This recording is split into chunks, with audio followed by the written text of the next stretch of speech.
Video കാണുന്നവരുടെ ശ്രദ്ധയ്ക്ക് car drive ചെയ്യുമ്പോൾ ഡ്രൈവറും യാത്രക്കാരും നിർബന്ധമായും സീറ്റ് ബെൽറ്റ് ധരിക്കുക. ഫോൺ ഉപയോഗിച്ചുകൊണ്ടോ മദ്യപിച്ചുകൊണ്ടോ വാഹനം ഓടിക്കരുത്. ഡ്രൈവിംഗ് പഠിക്കുന്നവർ ഇതൊന്ന് ശ്രദ്ധിക്കൂ. ഒറ്റയ്ക്കുള്ള ഡ്രൈവിംഗ് പഠനം സുരക്ഷിതമല്ല. ഡ്രൈവിംഗ് സ്കൂളിന്റെ സഹായത്തോടെ ലേണേഴ്സ് ലൈസൻസ് എടുത്തതിന് ശേഷം ഡ്രൈവിംഗ് പഠനം ആരംഭിക്കൂ. അപകടം ഒഴിവാക്കൂ. ഹായ് ഫ്രണ്ട്സ്, എല്ലാവർക്കും നമസ്കാരം. ഞാൻ ഗുഡ്സൺ കട്ടപ്പന. ഇന്നത്തെ ഒരു വീഡിയോയിൽ നിങ്ങളെ ഞാൻ കാർ ഡ്രൈവിങ്ങിൽ ഡ്രൈവ് ചെയ്ത് കാണിക്കുന്നത്, നമുക്ക് കാർ ഡ്രൈവിങ്ങിൽ എങ്ങനെ ഒരു ബിഗിനറിന്, അതായത് ഡ്രൈവിംഗ് പഠിച്ച് ലൈസൻസ് ഒക്കെ എടുത്ത ഒരാൾക്ക് വളരെ വേഗത്തിൽ കാർ ഡ്രൈവിങ്ങിൽ എങ്ങനെ എക്സ്പേർട്ട് ആകാം, അതിന് എന്തൊക്കെ കാര്യങ്ങൾ നമ്മൾ ഡ്രൈവിങ്ങിൽ ശ്രദ്ധിക്കണം എന്നുള്ളതാണ് ഇന്ന് വണ്ടി ഓടിച്ച് നിങ്ങളെ കാണിച്ചു തരുന്നത്. അതുകൊണ്ട് പതിപോലെ ഇന്നത്തെ ഒരു വീഡിയോ നിങ്ങൾ പൂർണ്ണമായിട്ട് കാണുക. വീഡിയോ നിങ്ങൾക്ക് ഇഷ്ടമായെങ്കിൽ തീർച്ചയായിട്ടും കമൻറ്റ് ബോക്സിൽ ഒന്ന് എഴുതിയിടുക. ഒപ്പം ചാനൽ ഇതുവരെയും സബ്സ്ക്രൈബ് ചെയ്തിട്ടില്ലെങ്കിൽ സബ്സ്ക്രൈബ് ചെയ്ത് സൈഡിലുള്ള ബെല്ലൈക്കണിൽ ഓൾ അമർത്തി കൊടുത്തു കഴിഞ്ഞാൽ ഞാൻ ഇത്തരത്തിലിടുന്ന വീഡിയോകൾ നിങ്ങൾക്ക് കൃത്യമായിട്ട് നോട്ടിഫിക്കേഷൻ ലഭിക്കുന്നതാണ്. എനിക്ക് ചെറിയ ഒരു ജലദോഷമുണ്ട്, അതിൻ്റെ ഒരു ബുദ്ധിമുട്ട് നിലവിൽ ഞാൻ വീഡിയോയിൽ പറയുമ്പോൾ നിങ്ങൾക്കത് ഫീൽ ചെയ്യും. എന്നാൽ നിങ്ങളത് മൈൻഡ് ചെയ്യാതെ വീഡിയോ ഒന്നും പൂർണ്ണമായിട്ടൊന്ന് കാണാനായിട്ട് ശ്രമിക്കുക. കാർ ഡ്രൈവിംഗ് പഠിക്കുന്ന ഒരാളെ സംബന്ധിച്ച് നിങ്ങൾക്ക് കാർ ഡ്രൈവിംഗിൽ എക്സ്പേർട്ട് ആകാനായിട്ടുള്ള 10 പോയിന്റുകളാണ് ഇന്ന് ഞാൻ നിങ്ങളെ ഡ്രൈവ് ചെയ്ത് കാണിക്കുന്നത്. നിങ്ങൾ ശ്രദ്ധിച്ച് കാണുക. ഞാൻ പറയുന്ന കാര്യങ്ങൾ കൃത്യമായിട്ടൊന്ന് പ്രാക്ടീസ് ചെയ്യുക. നിങ്ങൾ ഒരു ബിഗിനർ ആണെങ്കിൽ തീർച്ചയായിട്ടും നിങ്ങൾക്കിത് ഗുണം ചെയ്യുന്നതാണ്. ഓക്കെ, അപ്പോൾ ഇതിൽ ആദ്യത്തെ ഒരു പോയിന്റ് എന്ന് പറയുന്നത്, നമ്മൾ കാർ ഡ്രൈവ് ചെയ്യുന്ന സമയത്ത് സ്റ്റാർട്ട് ചെയ്തെടുക്കുന്നത് മുതൽ നിങ്ങൾ മനസ്സിലാക്കേണ്ട ഒരു കാര്യം, നമ്മളൊരു വണ്ടി ഓടിക്കുമ്പോൾ മുന്നിൽ കൊടുക്കുന്ന ശ്രദ്ധയ്ക്ക് സെയിം ആയിട്ടുള്ള ഒരു രീതി നമുക്ക് ബാക്ക് സൈഡിലേക്ക് ശ്രദ്ധ ചെല്ലണം. അതുകൊണ്ട് കാർ ഡ്രൈവിങ്ങിൽ സെൻറ്റർ മിററും ലെഫ്റ്റ് മിററും റൈറ്റ് മിററും കറക്റ്റായിട്ട് നമ്മൾ ഡ്രൈവിങ്ങിൽ അഡ്ജസ്റ്റ് ചെയ്ത് വെക്കുക. അഡ്ജസ്റ്റ് ചെയ്ത് വെച്ചാൽ മാത്രം പോരാ, നമ്മൾ ഡ്രൈവ് ചെയ്ത് പോകുന്ന സമയത്ത് ഇങ്ങോട്ട് ഇങ്ങനെ നോക്കുന്ന സെയിം സാഹചര്യത്തിൽ തന്നെ എപ്പോഴും നമ്മളുടെ ഒരു നോട്ടം ലെഫ്റ്റ് മിററിലും റൈറ്റ് മിററിലും സെൻറ്റർ മിററിലേക്കും കൃത്യമായിട്ടും പോകണം. ഇതിലേത് മിററിലാണ് ആദ്യം നോട്ടം പോകേണ്ടതെന്ന് ചോദിച്ചു കഴിഞ്ഞാൽ സെൻറ്റർ മിററിലായിരിക്കണം. അതായത് നമ്മളിങ്ങനെ വണ്ടി ഓടിച്ചു പോകുന്ന സമയത്ത് ഏതെങ്കിലും തരത്തിലുള്ള ഒരു ഹോണോ എന്തെങ്കിലും കാര്യങ്ങൾ നമ്മൾ കേട്ട് കഴിഞ്ഞാൽ സെൻറ്റർ മിറർ നോക്കുക. അതിനുശേഷം നമ്മൾ ലെഫ്റ്റ് മിററും റൈറ്റ് മിററും പ്രോപ്പറായിട്ട് നോക്കുക. അപ്പം പുറകിൽ വരുന്ന ഒരു വാഹനത്തെ നമ്മൾ ഇവിടെ കണ്ടു കഴിഞ്ഞാൽ പിന്നെ അടുത്ത നോട്ടത്തിൽ നമ്മുടെ വണ്ടി ഇത് ഇവിടുന്ന് മാറി ഒന്നെങ്കിൽ റൈറ്റ് മിററിലൂടെ നമുക്ക് കാണാനായിട്ട് കഴിയും. ഓക്കെ, അപ്പോൾ അതുകൊണ്ട് ഈ രീതി നിങ്ങൾ കൃത്യമായിട്ട് ഒന്ന് ഓർക്കുക. ഇത് ഒന്നാമത്തെ പോയിൻ്റാണ്. ഇനി നമ്മൾ വണ്ടി സ്റ്റാർട്ട് ചെയ്തെടുക്കുന്നത് മുതലുള്ള കാര്യങ്ങൾ നിങ്ങൾ കൃത്യമായിട്ട് ശ്രദ്ധിക്കണം. ഓക്കെ, ഇപ്പോൾ വണ്ടി സ്റ്റാർട്ട് ചെയ്യാം. എൻ്റെ കാലാദ്യം ബ്രേക്കിലേക്ക് വരുന്നു, ക്ലച്ച് പൂർണ്ണമായിട്ട് ചവിട്ടി പിടിക്കുന്നു, വണ്ടിയുടെ കീ ഓൺ ആക്കുന്നു, വാഹനം സ്റ്റാർട്ട് ചെയ്യുന്നു. ഓക്കെ, ഇനി കൃത്യമായിട്ട് ഞാൻ ഫസ്റ്റ് ഗിയറിലേക്ക് കൊടുക്കുന്നു, ഹാൻഡ് ബ്രേക്ക് ഓഫ് ചെയ്ത് കൊടുക്കുന്നു. ഓക്കെ, ഇനി നിങ്ങൾ പ്രധാനമായിട്ട് ശ്രദ്ധിക്കേണ്ട ഒരു കാര്യം എന്ന് പറയുന്നത്, രണ്ടാമത്തെ പോയിൻ്റാണ്, നമ്മൾ ലെഫ്റ്റ് സൈഡ് ചേർന്ന് ഓടിക്കാനായിട്ട് ശ്രമിക്കണം. അതാണ് ഏറ്റവും പ്രധാനപ്പെട്ട ഒരു പോയിന്റ്. കാർ ഡ്രൈവിങ്ങിൽ നമുക്ക് എക്സ്പേർട്ട് ആകണമെന്നുണ്ടെങ്കിൽ നമ്മൾ ലെഫ്റ്റ് സൈഡ് ചേർന്ന് ഓടിക്കുക, ലെഫ്റ്റ് സൈഡിന് കൂടുതൽ പ്രാധാന്യം നൽകുക. ലെഫ്റ്റ് സൈഡ് ചേർന്നാണ് വണ്ടി പോകുന്നതെന്ന് തോന്നുന്ന സാഹചര്യങ്ങളിൽ മാത്രമേ അടുത്ത ഗിയർ ഇടാൻ പാടുള്ളൂ. ഇപ്പം നിങ്ങൾ നോക്കിക്കേ, ഞാനതിന് സ്റ്റിയറിംഗ് കൺട്രോൾ ചെയ്യുന്ന സമയത്ത് നിങ്ങൾ എടുത്തെടുത്ത് സ്റ്റിയറിംഗ് തിരിക്കുക. ഇത് ഇങ്ങനെ. ഓക്കെ, ഇപ്പോൾ ഞാൻ എടുത്തെടുത്ത് തിരിച്ചു, ദേ റോഡിൻ്റെ ലെഫ്റ്റ് സൈഡിലേക്ക് വരുന്നു. ഹാഫ് ക്ലച്ചിൻ്റെ പോയിന്റിൽ വന്ന് പതിയെ ആക്സിലറേഷൻ കൊടുത്ത് ലെഫ്റ്റ് സൈഡിനാണ് കൂടുതൽ പ്രാധാന്യം ഞാൻ ഇവിടെ നൽകുന്നത്. ഓക്കെ, അപ്പോൾ ലെഫ്റ്റ് സൈഡിൽ വണ്ടി കറക്റ്റ് ആണെന്ന് ഉറപ്പ് വരുത്തിയതിന് ശേഷം ക്ലച്ച് പിടിക്കുന്നു. റോഡ് സ്ട്രെയിറ്റ് ആയി കഴിയുമ്പോൾ ഒരു കൈ കൊണ്ട്, നിങ്ങൾക്ക് സ്റ്റിയറിംഗ് കൺട്രോളിൽ എക്സ്പേർട്ട് ആകാനായിട്ട് നിങ്ങൾ ചെയ്യേണ്ടത്, ഒരു കൈ കൊണ്ട് ഇവിടെ സ്റ്റിയറിംഗിൽ കൈ പിടിക്കുക സ്ട്രെയിറ്റ് റോഡ് വരുന്ന സമയത്ത്. എന്നിട്ട് ഒരു കൈ കൊണ്ട് ഇങ്ങനെ ബാലൻസ് ചെയ്യുക. ഇങ്ങനെ ബാലൻസ് ചെയ്യുന്ന സമയത്ത് നമുക്ക് സ്റ്റിയറിംഗ് കൺട്രോൾ കിട്ടും. നിങ്ങൾ നോക്കിക്കേ, ഒരുപാടൊന്നും തിരിച്ചു കൊടുക്കണ്ട. ഇപ്പം ഞാൻ പോകുന്ന ഒരു സ്ട്രെയിറ്റ് റോഡാണ്, നോക്കുക, കുറച്ച് ലെഫ്റ്റ് പിടിക്കുന്നു, എന്നിട്ട് ഇതേ ഇങ്ങനെ റൈറ്റ് സൈഡിലേക്ക് പിടിക്കുന്നു. കണ്ടോ? അപ്പോൾ ഒരു കൈ കൊണ്ട് നമുക്ക് ഇങ്ങനെ സ്റ്റിയറിംഗ് ബാലൻസ് ചെയ്യാം. ഇങ്ങനെ സ്റ്റിയറിംഗ് ബാലൻസ് ചെയ്തിട്ട് നമ്മൾ ഇടത്തെ കൈ കൊണ്ട് ഗിയർ ഷിഫ്റ്റ് ചെയ്യുക. ഇതേ ഒരു കൈ കൊണ്ട് ഇങ്ങനെ സ്റ്റിയറിംഗ് ബാലൻസ് ചെയ്യുന്നു. ഇവിടെ ഞാനിപ്പോൾ ആക്സിലറേഷൻ കൊടുക്കുന്നു, എന്നിട്ട് ആക്സിലറേഷൻ കുറയ്ക്കുന്നു, ക്ലച്ച് പിടിക്കുന്നു, സെക്കൻഡ് ഗിയറിലേക്ക് ഇടുന്നു. കണ്ടോ? ഇപ്പോൾ രണ്ടാമത്തെ ഗിയറിലേക്ക് ഞാൻ കറക്റ്റായിട്ട് ഇട്ടിട്ടുണ്ട്. ഇപ്പോൾ സെക്കൻഡ് ഗിയറിലാണ് നമ്മുടെ വണ്ടി പോകുന്നത്.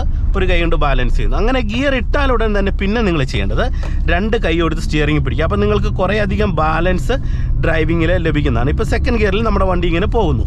ഇനി തേർഡ് ഗിയർ എപ്പോഴാണ് കൊടുക്കേണ്ടത്? തേർഡ് ഗിയർ നിങ്ങൾ കൊടുക്കേണ്ടത് പരമാവധി ഒരു സ്ട്രെയിറ്റ് റോഡ് വരുന്ന സാഹചര്യങ്ങളിൽ തുടക്കത്തിൽ കൊടുക്കുക. ഓക്കെ, കാരണം നമുക്ക് സെക്കൻഡിൽ നിന്ന് തേർഡ് ഇടാനായിട്ട് ഒരു ബിഗിനറിനെ സംബന്ധിച്ച് ചെറിയ ഇത്തരത്തിലുള്ള വില്ലേജ് റോഡിൽ പാടാണ്. ഇപ്പോൾ നിങ്ങൾ നോക്കിക്കഴിഞ്ഞാൽ സ്റ്റിയറിംഗ് കൺട്രോളിന് കൂടുതൽ പ്രാധാന്യം നൽകുന്നു. നമ്മുടെ വണ്ടി ഇടത്താണ് പോകുന്നത്. ചെറിയൊരു സ്ട്രെയിറ്റ് റോഡ് വന്ന് ഒരു കൈ കൊണ്ട് ഇങ്ങനെ ബാലൻസ് ചെയ്യുന്നു, ഇടത്തെ കൈ ഈ ഭാഗത്ത് വരുന്നു, തേർഡ് ഗിയറിലേക്ക് ഇടുന്നു, എന്നിട്ട് ഇതേ വേഗത്തിലാണ് എൻ്റെ കൈ സ്റ്റിയറിംഗിലേക്ക് വന്നത്. കണ്ടോ? അപ്പോൾ അങ്ങനെ വരണം. ഇങ്ങനെ വന്നെങ്കിൽ മാത്രം നമുക്ക് ഈ ഇടത്ത് ചേർന്ന് ഓടിക്കാം. ഒപ്പം തന്നെ നമുക്ക് സ്റ്റിയറിംഗ് കൺട്രോൾ കിട്ടും, ഗിയർ ഷിഫ്റ്റ് ചെയ്യുന്ന സമയത്ത് തെറ്റത്തുമില്ല. ഓക്കെ, ഇനി അടുത്തൊരു പോയിന്റ് നിങ്ങൾ ഓർക്കേണ്ടത്, നമ്മൾ ഗിയർ ഇട്ട് ഡ്രൈവ് ചെയ്യുന്ന സമയത്ത് എപ്പോഴും ഗിയർ ലിവറിലേക്ക് പരമാവധി നോക്കാതിരിക്കുക. അത് കാർ ഡ്രൈവിങ്ങിൽ നിങ്ങൾ ചെയ്യേണ്ട ഒരു കാര്യമാണ്. ഒട്ടുമിക്ക ഡ്രൈവിംഗ് പഠിക്കുന്നവരും എന്ത് ചെയ്യും, ഗിയർ ലിവറിലേക്ക് നോക്കി ഗിയർ ഇടും. അങ്ങനെ ഇട്ടാൽ ഉള്ള ഒരു പ്രോബ്ലം നിങ്ങൾക്ക് എല്ലാവർക്കും അറിയാം, നമ്മുടെ വണ്ടി ഒരു സൈഡിലേക്ക് മാറിപ്പോകും. കാരണം ഇങ്ങനെ ഇപ്പോൾ വണ്ടി ഇങ്ങനെ പോയിക്കൊണ്ടിരിക്കുകയാണ്. ഇങ്ങനെ പോയിക്കൊണ്ടിരിക്കുന്ന സമയത്ത് ഞാൻ ഇങ്ങോട്ട് നോക്കിയാണ് ഇടുന്നതെങ്കിൽ എങ്ങോട്ടാണോ ഞാൻ സ്റ്റിയറിംഗ് പിടിച്ചേക്കുന്നത് ആ സൈഡിലേക്ക് നമ്മളുടെ വണ്ടി പോകുന്നത് നമ്മൾ അറിയില്ല. അപ്പോൾ അതുകൊണ്ട് ആ ഒരു കാര്യം നിങ്ങൾ പ്രോപ്പറായിട്ട് ശ്രദ്ധിക്കുക. ഓക്കെ, ഇപ്പം ഞാൻ ഇവിടുന്ന് ലെഫ്റ്റ് സൈഡിലേക്ക് തിരിയാണ്. ഇനി വളരെ പ്രധാനപ്പെട്ട അടുത്തൊരു പോയിൻ്റാണ് നിങ്ങളുമായിട്ട് പങ്കുവെക്കുന്നത്. ഓക്കെ, ലെഫ്റ്റ് ഇൻഡിക്കേറ്റർ ഇട്ട് ഞാൻ തിരിയുന്നു. ഓക്കെ, ഇപ്പോൾ സെക്കൻഡ് ഗിയറിൽ ഇങ്ങനെ പോവാണ്. എന്നിട്ട് ഇതിവിടെ റോഡ് സ്ട്രെയിറ്റ് ആയി കഴിയുമ്പോൾ ഒരു കൈ കൊണ്ട് ഞാൻ പറഞ്ഞ പോലെ ഇത് ഇങ്ങനെ ബാലൻസ് ചെയ്യുന്നു.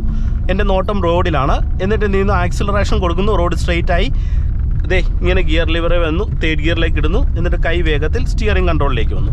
ഇനി ഗിയർ ഡൗൺ ഷിഫ്റ്റ് ചെയ്യുന്ന കാര്യം നിങ്ങൾ കൃത്യമായിട്ട് മനസ്സിലാക്കണം. ഇപ്പോൾ ഇവിടെ ഒരു കയറ്റം കണ്ടു. കയറ്റം കണ്ടു കഴിഞ്ഞാൽ നിങ്ങളിത് ഒരു കൈ കൊണ്ട് ഇങ്ങനെ സ്റ്റിയറിംഗ് ബാലൻസ് ചെയ്തിട്ട് നേരത്തെ ക്ലച്ച് പിടിച്ച് സെക്കൻഡ് ഗിയറിലേക്ക് ഇടാനായിട്ട് ശ്രമിക്കണം. അതായത് നമ്മൾ ഒരു കാരണവശാലും ഡ്രൈവിങ്ങിൽ എക്സ്പേർട്ട് ആകണമെന്നുണ്ടെങ്കിൽ നിങ്ങൾ ശ്രദ്ധിക്കേണ്ടത് അഡ്വാൻസ് ഗിയർ ഡൗൺ ഷിഫ്റ്റിംഗ് നിങ്ങൾ പഠിക്കണം. എന്നെങ്കിൽ മാത്രമേ നമുക്ക് വണ്ടി ഓടിക്കുന്ന സമയത്ത് വണ്ടി ഓഫ് ആകാതെ അല്ലെങ്കിൽ വണ്ടിയെ മടുപ്പിക്കാതെ നമുക്ക് വണ്ടിയെ ഒരു സ്മൂത്തായിട്ട് ഡ്രൈവ് ചെയ്യാൻ കഴിയത്തുള്ളൂ. ഇപ്പോൾ നിങ്ങൾ നോക്കുക, ഞാൻ സ്റ്റിയറിംഗ് ബാലൻസ് ചെയ്യുന്നു, റോഡ് സ്ട്രെയിറ്റ് ആണ്, ഒരു കൈ കൊണ്ട് ഇങ്ങനെ ബാലൻസ് ചെയ്യുന്നു, ക്ലച്ച് പിടിക്കുന്നു, തേർഡ് ഗിയറിലേക്ക് ഇടുന്നു. ഇപ്പോൾ എൻ്റെ നോട്ട് റോഡിലാണ്. അപ്പോൾ ഓപ്പോസിറ്റ് വരുന്ന വണ്ടിയെ എനിക്ക് കൃത്യമായിട്ട് ഇങ്ങനെ കണ്ട് ഇവിടെ സ്റ്റിയറിംഗ് ബാലൻസ് ചെയ്യാനും ഇവിടെ ഗിയർ ഷിഫ്റ്റിങ്ങും ക്ലിയർ ആയിട്ട് നടക്കുന്നുണ്ട്. ഓക്കെ, വീണ്ടും എൻ്റെ കാല് ബ്രേക്കിലേക്ക് വരുന്നു. നിങ്ങൾ നോക്കുക, ബ്രേക്കിലേക്ക് എൻ്റെ കാല് പ്രോപ്പറായിട്ട് വന്നു. എന്നിട്ട് എന്ത് ചെയ്യുന്നു, വീണ്ടും ഞാൻ ആക്സിലറേഷൻ കൊടുക്കുന്നു, ക്ലച്ച് പിടിക്കുന്നു, ഫോർത്ത് ഗിയറിലേക്ക് ഇടുന്നു. കണ്ടോ, ഇപ്പോൾ നാലാമത്തെ ഗിയറിൽ പോവാണ്. ഇനി അഡ്വാൻസ് ഡൗൺ ഷിഫ്റ്റിങ്ങിൻ്റെ ഗുണം നിങ്ങൾ മനസ്സിലാക്കുക. ഇപ്പോൾ ഞാൻ ഫോർത്തിൽ ഇങ്ങനെ വരുന്നു, ഇവിടെ ഒരു കയറ്റം കണ്ടു, ഒരു കൈ കൊണ്ട് ഇങ്ങനെ ബാലൻസ് ചെയ്തിട്ട് നേരത്തെ തന്നെ ക്ലച്ച് പിടിക്കുന്നു, ഞാനിത് തേർഡ് ഗിയറിലേക്ക് ഇടുകയാണ്. ഓക്കെ, നിങ്ങൾ നോക്കുക, വീണ്ടും കയറ്റം വന്നു, ക്ലച്ച് പിടിക്കുന്നു, സെക്കൻഡ് ഗിയറിലേക്ക് ഇടുകയാണ്. വീണ്ടും കയറ്റം വന്നു, നല്ലൊരു ജംഗ്ഷനോട് കൂടിയ റോഡാണ്, കൃത്യമായിട്ട് ഫസ്റ്റ് ഗിയറിലേക്ക് ഇടുന്നു. കണ്ടോ, അപ്പോൾ ഇങ്ങനെ അഡ്വാൻസ് ചെയ്യുന്നതുകൊണ്ട് ഇത് അഡ്വാൻസ് ചെയ്ത് ഫസ്റ്റ് ഗിയർ വന്ന് ഈ സൈഡും നോക്കിയിട്ട് എനിക്കിത് വണ്ടി ഡ്രൈവ് ചെയ്യാം. അപ്പോൾ ഇങ്ങനെയുള്ള അഡ്വാൻസ് ഡൗൺ ഷിഫ്റ്റിംഗ് നിങ്ങൾ കൃത്യമായിട്ട് ഡ്രൈവിങ്ങിൽ ചെയ്യണം. എന്നെങ്കിൽ മാത്രമേ നിങ്ങൾക്ക് കാർ ഡ്രൈവിങ്ങിൽ എക്സ്പേർട്ട് ആകാനായിട്ട് കഴിയത്തുള്ളൂ. ഓക്കെ, ഇനി നിങ്ങൾ മനസ്സിലാക്കേണ്ട മറ്റ് വളരെ പ്രധാനപ്പെട്ട ഒരു പോയിന്റ് പറയാം. ഒരുപാട് പേര് ഡ്രൈവിങ്ങിൽ ചെയ്യാത്തൊരു കാര്യമാണ് ഷെയർ ചെയ്യുന്നത്. കാർ ഡ്രൈവിംഗ് പഠിക്കുന്ന സമയത്ത് ഗിയർ ഷിഫ്റ്റിംഗ് ക്വിക്കായിട്ട് ചെയ്യാൻ പഠിക്കണം. ഇപ്പോൾ ഉദാഹരണം പറയുകയാണെങ്കിൽ ഞാനിവിടെ വണ്ടി ലെഫ്റ്റ് സൈഡിൽ നിർത്തിയിട്ട് നിങ്ങളെ അതൊന്ന് ഒന്നും കൂടെ എടുത്ത് കാണിക്കാം, അപ്പോൾ നിങ്ങൾക്ക് പിടികിട്ടും. ഇപ്പോൾ നിങ്ങൾ നോക്കുക, ഞാൻ വണ്ടി ഇവിടെ ക്ലച്ചിലും ബ്രേക്കിലും വന്ന് ചവിട്ടി നിർത്തി ഫസ്റ്റ് ഗിയർ കൊടുത്തു. ഇനി വണ്ടി ഇവിടെ എടുക്കുമ്പോൾ ഇവിടെ മുന്നിലായിട്ടൊരു കയറ്റമുണ്ട്. നിങ്ങൾ നോക്കുക, ഒരു കയറ്റമാണ്. അപ്പോൾ ഞാനിവിടെ വണ്ടി എടുക്കുമ്പോൾ നിങ്ങൾ ശ്രദ്ധിക്കുക, ഹാഫ് ക്ലച്ചിൻ്റെ പോയിന്റിൽ വരുന്നു, ആക്സിലറേഷൻ കൊടുത്തത് വണ്ടി ഞാൻ ഇവിടെ എടുത്തു, ഹാഫ് ക്ലച്ചിൻ്റെ പോയിന്റിൽ നിന്ന് എടുത്താൽ ഉടൻ തന്നെ സെക്കൻഡ് കൊടുത്തു. ഓക്കെ, നിങ്ങൾ എന്ത് ചെയ്യും, പല ആൾക്കാർ ഫസ്റ്റ് ഗിയറിൽ എടുത്താൽ ഉടൻ തന്നെ കുറച്ച് ദൂരെ അങ്ങ് പോയി കാലൊക്കെ കൊടുത്ത് എന്നിട്ടാണ് സെക്കൻഡ് ഗിയറിലേക്ക് ഇടുന്നത്. അങ്ങനെ നിങ്ങൾ ചെയ്യരുത്. നമ്മൾ വണ്ടി എടുത്താൽ ഉടൻ തന്നെ ക്വിക്കായിട്ട് സെക്കൻഡ് ഗിയർ ഇടണം. ഇടുമ്പോൾ ശ്രദ്ധിക്കേണ്ട ഒരു കാര്യം, കുറച്ചൊരു ആക്സിലറേഷൻ കൊടുത്ത് മൂവ്മെൻറ്റ്സ് നൽകിയിട്ട് ഇടുക. ഇപ്പോൾ നിങ്ങളെ ഞാൻ തേടി ഇടുന്നത് കാണിക്കുക, നിങ്ങൾ നോക്കിയാൽ ക്വിക്കായിട്ട് തേടി കൊടുത്തു, എന്നിട്ട് ആക്സിലറേഷൻ കൊടുക്കുന്നു, റോഡ് സ്ട്രൈറ്റ് ആയി പെട്ടെന്ന് തന്നെ ഫോർത്ത് കൊടുത്തു. കണ്ടോ, ഇപ്പോൾ നാലാമത്തെ ഗിയറിൽ പോവുകയാണ്, വീണ്ടും ഞാനിത് പെട്ടെന്ന് തന്നെ ഫിഫ്ത്ത് കൊടുത്തു. ഇപ്പോൾ കണ്ടോ, ഇത്രയും വേഗത്തിൽ ഇത്രയും സമയത്തിനുള്ളിൽ ഞാൻ അഞ്ചാമത്തെ ഗിയറിലേക്ക് വന്നു. കണ്ടില്ലേ, ഇനി നമ്മളിവിടെ ഗിയർ ഡൗൺ ഷിഫ്റ്റ് ചെയ്യണം. ഒരു വളവ് വന്നു, ഫോർത്ത് കൊടുക്കുന്നു, ബ്രേക്കേ കാലുണ്ട്, ക്ലച്ചേ വരുന്നു, തേർഡ് കൊടുക്കുന്നു. ഓക്കെ, ഇപ്പോൾ ഈ തേർഡ് ഗിയറിൽ ഈ വണ്ടി ഇങ്ങനെ തിരിഞ്ഞു പൊക്കോളും. കണ്ടോ, ഇപ്പോൾ തേർഡ് ഗിയറിൽ ഇങ്ങനെ പോകുന്നു, റോഡ് സ്ട്രൈറ്റ് ആയി, വീണ്ടും ഫോർത്ത് കൊടുത്തു. കണ്ടോ, അപ്പോൾ ഞാൻ ഇത്രയും സമയത്തിനുള്ളിൽ നാലാമത്തെ ഗിയറിലേക്ക് വന്നു. ഇപ്പോൾ നാലാമത്തെ ഗിയറിലാണ് പോകുന്നത്. നിങ്ങൾ നോക്കുക, വേണമെന്നുണ്ടെങ്കിൽ നമുക്ക് ഇവിടെ ഫിഫ്ത്ത് കൊടുക്കുക. ഫിഫ്ത്ത് കൊടുക്കുന്നു. കണ്ടോ, അഞ്ചാമത്തെ ഗിയറിലേക്ക് വന്നു, ഒരു വളവ് ഇറക്കം കൂടിയ റോഡ് വരുന്നു, വീണ്ടും ഗിയർ അഡ്വാൻസ് ഡൗൺ ചെയ്യാൻ ഫോർത്ത് കൊടുക്കുന്നു. ഓക്കെ, എന്നിട്ട് എന്ത് ചെയ്യുന്നു, തേർഡ് ഗിയറിലേക്ക് ഇട്ടു, വളവ് വന്നു, തേർഡ് ഗിയറിലേക്ക് ഇട്ട് വണ്ടി ഇങ്ങനെ കയറുകയാണ്. കണ്ടോ, ഒരു കൈ കൊണ്ട് ഇങ്ങനെ ബാലൻസ് ചെയ്യുന്നു, വണ്ടി ഇങ്ങനെ കയറുന്നു. വീണ്ടും റോഡ് സ്ട്രൈറ്റ് ആയി കഴിഞ്ഞാൽ എന്ത് ചെയ്യാം, ഫോർത്ത് ഗിയർ കൊടുക്കുന്നു. ഇപ്പോൾ നാലാമത്തെ ഗിയറിൽ ഇങ്ങനെ വണ്ടി പോകുന്നു, വീണ്ടും ഇവിടെ ഒരു വളവ് വന്നു, എൻ്റെ കാല് ബ്രേക്കേ വരികയാണ്. നിങ്ങൾ നോക്കുക, കാല് ബ്രേക്കേ വന്ന് വണ്ടി ഇങ്ങനെ ഇടത്തോട്ട് ചേർക്കുന്നു. ഇപ്പോൾ ഇവിടെ കുറച്ച് പിള്ളേരും ഒക്കെ പോയിക്കൊണ്ടിരിക്കുകയാണ്. അപ്പോൾ നമ്മളിവിടെ ഒന്ന് ഹോൺ അടിച്ച് കൊടുക്കുന്നു. കണ്ടോ, ഇപ്പം നാലാമത്തെ ഗിയറിലാണ് പോകുന്നത്. വീണ്ടും അഞ്ചാമത്തെ ഗിയർ കൊടുക്കാം, ക്ലച്ച് പിടിക്കുന്ന അഞ്ചാമത്തെ ഗിയറിലേക്ക് ഇടുന്നു. കണ്ടോ, വീണ്ടും ബ്രേക്കിലേക്ക് എൻ്റെ കാല് വരികയാണ്. അപ്പോൾ ഇത്രയും സിമ്പിളായിട്ട് തന്നെ നിങ്ങൾക്ക് ഗിയർ ചെയ്യാം. അപ്പോൾ ഇത് കൃത്യമായിട്ട് നിങ്ങൾ പഠിക്കണം. ഇത് ഞാനിപ്പോൾ ചെയ്തത് കണ്ടല്ലോ. അപ്പോൾ ഇത് ഈ രീതിയിൽ തന്നെ നിങ്ങൾ അപ്പ് ഷിഫ്റ്റിങ്ങും ഡൗൺ ഷിഫ്റ്റിങ്ങും പ്രോപ്പറായിട്ട് മനസ്സിലാക്കുക. സ്റ്റിയറിംഗ് കൺട്രോൾ ചെയ്യുമ്പോൾ ഞാൻ ഈ പറഞ്ഞ മെത്തേഡ് ചെയ്യുക. അപ്പോൾ ഇത്രയും കാര്യങ്ങൾ നിങ്ങൾ ചെയ്തു കഴിഞ്ഞാൽ കൃത്യമായിട്ട് നിങ്ങൾക്ക് കാർ ഡ്രൈവിങ്ങിൽ എക്സ്പേർട്ട് ആകാം. നല്ല ഒരു മികച്ച ഡ്രൈവർ വണ്ടി ഓടിക്കുന്ന പോലെ തന്നെ നിങ്ങൾക്ക് ഒരു വാഹനം ഡ്രൈവ് ചെയ്യാൻ കഴിയുന്നതാണ്. അപ്പോൾ ഇന്നത്തെ ചെറിയ വീഡിയോ നിങ്ങൾക്ക് ഉപകാരപ്പെട്ടു എന്ന് വിശ്വസിക്കുന്നു. വീഡിയോ നിങ്ങൾക്ക് ഇഷ്ടമായെങ്കിൽ കമൻറ്റ് ബോക്സിൽ എഴുതിയിടുക. ഒപ്പം ചാനൽ ഇതുവരെയും സബ്സ്ക്രൈബ് ചെയ്തിട്ടില്ലെങ്കിൽ സബ്സ്ക്രൈബ് ചെയ്ത് സൈഡിലുള്ള ബെല്ലൈക്കണിൽ ഓൾ അമർത്തിയിടുക. അപ്പോൾ ഞാനിടുന്ന ഇത്തരത്തിലുള്ള വീഡിയോകൾ നിങ്ങൾക്ക് കൃത്യമായിട്ടും നോട്ടിഫിക്കേഷനായിട്ട് ലഭിക്കുന്നതാണ്. വീണ്ടും നമുക്ക് മറ്റൊരു അറിവുമായിട്ട് വീണ്ടും അടുത്തൊരു വീഡിയോയിൽ കാണാം. Okay, by.